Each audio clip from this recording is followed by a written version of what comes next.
Je vais vous raconter une anecdote, quand j'étais, au début de ma carrière de coach, je me suis retrouvée dans une soirée networking, c'était pas forcément des exercices très faciles, mais je me retrouve dans une situation, un peu délicate.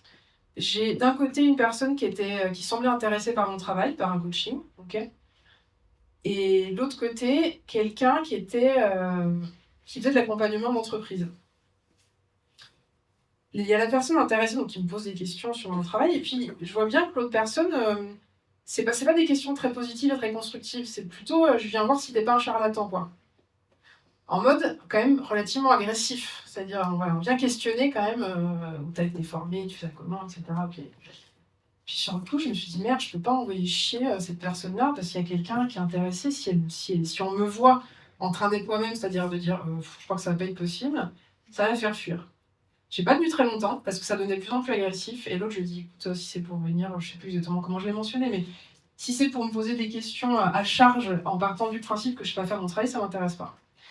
Et là, je me suis dit: «Tant pis, au pire, tu as perdu un prospect potentiel, c'est pas grave, ça arrive, il y en aura d'autres» et en fait, ce qui est, génial, c'est que c'était exactement ce que la personne venait chercher.